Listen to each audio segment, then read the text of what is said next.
Hello and welcome to another video. Now, I know on this channel I talk a hell of a lot about budget surf travel and how to go to the world's cheapest destinations and sort of get the most waves for the least amount of money. But today is going to be a bit different, and I'm going to break down some of the world's most expensive surf destinations. These are some of the most sought after locations on the entire planet, not just for surfing, but for vacationers as well. But these are all places that are going to put a huge dent in your wallet. So without further ado, let's break down some of the world's most expensive surf destinations. Now, first up, we've got Fiji. Now, Fiji is a notoriously pricey surf destination, and it's expensive for a number of different reasons. The first being that it's just so far away from basically everywhere.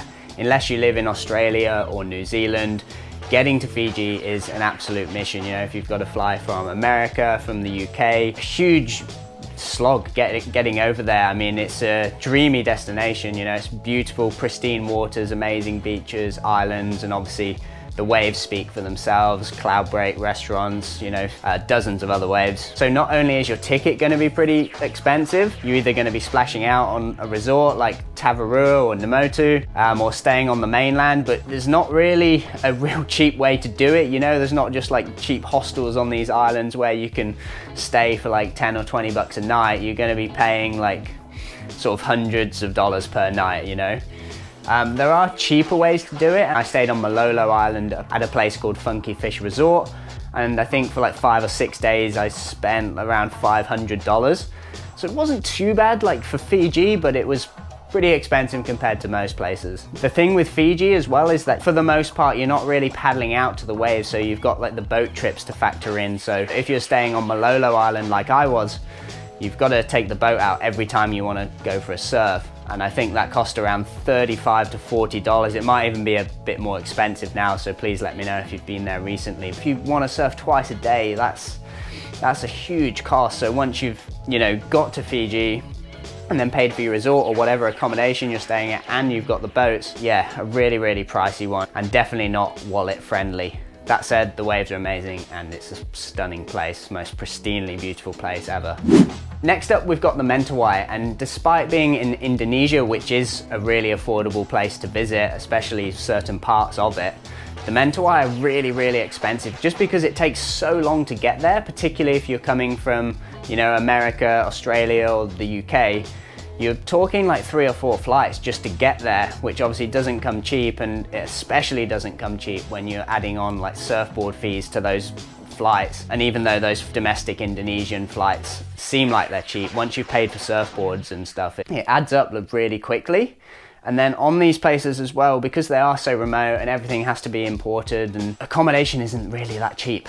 I did make a video on the Mentawai explaining how it can be done on a relative budget, and you can find accommodations like near the main spots for like $50 per night. But for the most part, you're going to be paying a lot more than that. You know, these nice resorts like HT's Resorts, Kingfisher, Kandui Villas, like those kind of places come at a premium. You know, they're amazing places to stay, but you're talking hundreds of dollars a night, which is, yeah, obviously really expensive, and we can't all afford that. Meals aren't really that cheap as well. It's not like being on Bali or on the mainland. You don't have all these like little roadside places where you can just, you know, pick your food out of those glass cabinets and eat for like $1 or $2. You don't really have that.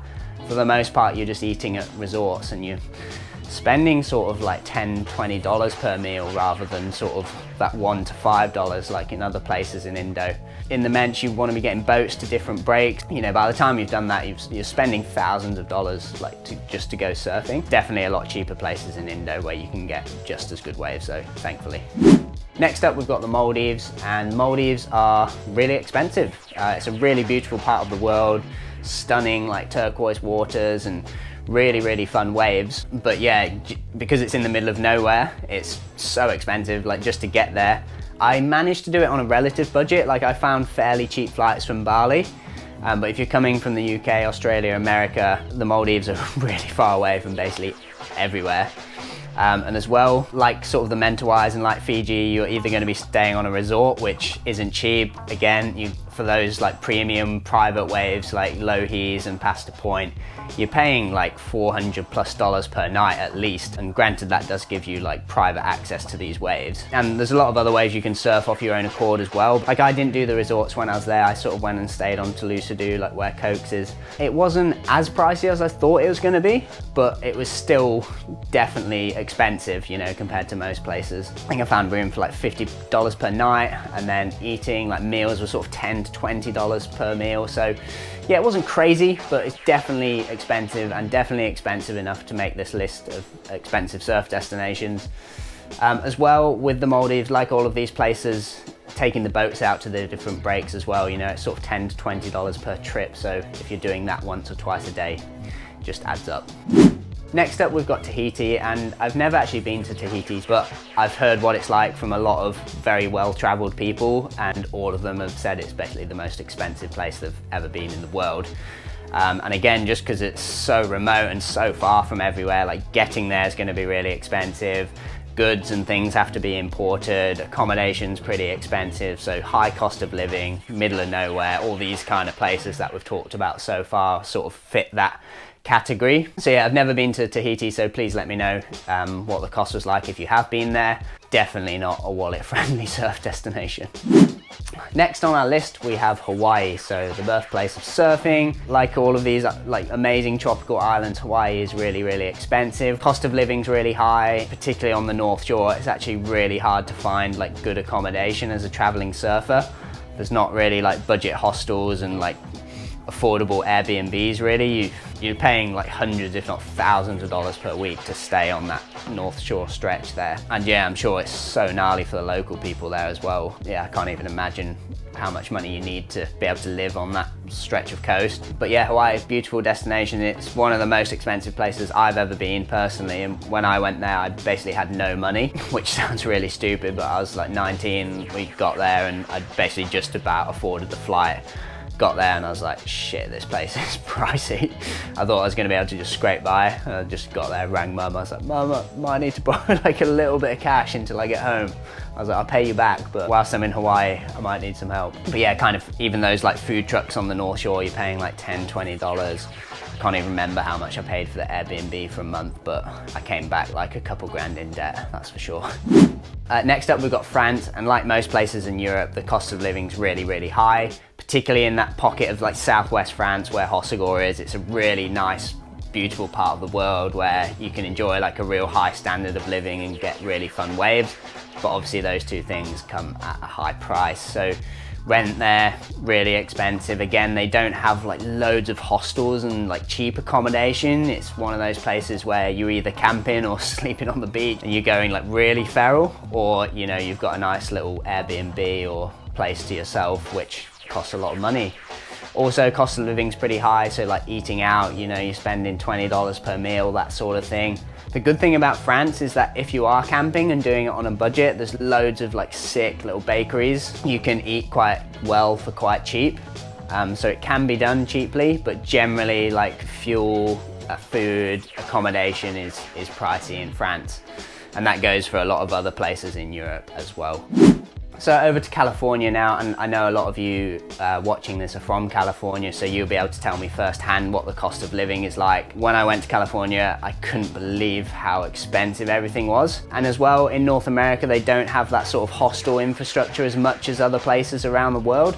So it's really hard to find cheap accommodation, especially, yeah, basically anywhere in California. There is one hostel in San Clemente called the House of Trestles. So obviously that's close to Trestles, and you can stay there for sort of $30, $40 per night, which isn't cheap as far as a hostel goes, but it is doable if you need it. That's where I stayed for a couple of nights.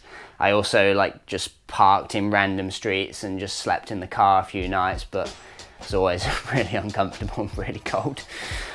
But funny experience. And then kind of just drove up and down the coast. But yeah, fuel's pretty expensive. Like meals out, I don't think I even ate out in California once. I just sort of made sandwiches and made my own food. But yeah, you're probably paying $20, $30, $40 per meal over there. And yeah, because you've got to drive to a lot of the spots, you're spending money on fuel. Obviously, if you've got your own room and things like that, it's just adds up so quickly. But that said, it's a really nice, like, livable place. You know, beaches are all nice and clean, there's fun waves. But yeah, to enjoy all of that, it's gonna cost a lot of money. Down under, we've got Australia. So Australia is a notoriously expensive part of the world. Like California, you know, it's got a very high standard of living, and you can enjoy a really nice life there with like fun waves and all like the comforts and everything you can ever need. But to have that, you're going to be paying a lot of money for it. So I found in Australia, if you've got a hotel room and you've got a car and doing all those sort of things, it's going to be really expensive. That said, you can do it cheap, you know, like in France, if you've got a van or you're camping, you can do it really cheap in Australia. You know, you can cook your own food and eat for cheap. Fuel's quite cheap in Australia as well, compared to a lot of places on our list. So you can just drive up and down the coast and, you know, sleep wherever you want if you've got like a van that's all kitted out. There's also a lot of hostels, so it's a very popular like backpacker place, Australia, especially on the East Coast. So you can find hostels for like 20 Aussie a night, which really isn't that much. So you can tap into that sort of thing. So Australia is expensive in terms of cost of living, but it can be done cheap. Definitely done my fair share of traveling up and down that coast on a budget. So jumping across the ditch to New Zealand, and very similar to Australia, it can be done on a budget, but it's really expensive, you know, more so than Australia as well, just because it's that bit further away. A lot more things have to be imported. I found that fuel was basically twice the price as it was in Australia. Accommodation's a bit more expensive. The wages are a little bit lower, you know, if you're living and working there. It's just really pricey. I know I've spent a lot of time over in New Zealand, and I was working whilst I was there as well. But it's really hard to like save money, and I spent a lot of time like camping and like living in the car, which was a really fun experience. Looking back, but at the time it was quite bleak, you know, going to work and then going back and sleeping in the car and whatnot. So yeah, if you're traveling around New Zealand, again, like Australia, the best way to do it on a relative budget would be to hire a camper or car, buy a van or whatever, and then just kit that out and sleep in that and drive around the coast, cook your own food, all that sort of stuff. But as soon as you're getting into hotels and hostels, you're going to be paying a hell of a lot more. And then finally on our list, we've got Costa Rica, which is a bit of an anomaly because it's in Central America, and generally Central America is a lot cheaper than most of these places on the list. But Costa Rica is the exception to that rule, and it is pretty expensive. I mean, you can do it on a budget, but compared to the other Central American countries, private rooms, you're going to be paying sort of $40 per night. Meals, I found you could still do quite cheap. You could eat out for sort of $5 to $15, that kind of price range. But the supermarkets definitely aren't that cheap, so it is quite hard to live there cheaply. I think the best way to do Costa Rica is either stay in a hostel and go super budget, or if you can stay in one spot and just get like a long-term rental deal, that would be another good option. But yeah, it's a really beautiful part of the world, quite fun waves, obviously really crowded. And that's the other thing with Costa Rica, for accommodation and for transport, you're going to be paying in US dollars as well, so that just makes things even more expensive. So yeah, I hope you've enjoyed this video. I mean, these are all really beautiful parts of the world with amazing waves, and if you go to any of these places, you're not going to like forget going there. So I definitely recommend going to them all, but just know that they're a lot more expensive than basically all the other surf destinations in the world. Please let me know if you've been to any of these places, and let me know of your experience. I'd love to hear what you spent going on some of these trips, or if you've got any like useful tips for going on a budget. For now, it's goodbye for me. I hope you've enjoyed this video. Like always, thank you so much for the support, but for now, it's goodbye from me, and I'll see you in the next episode.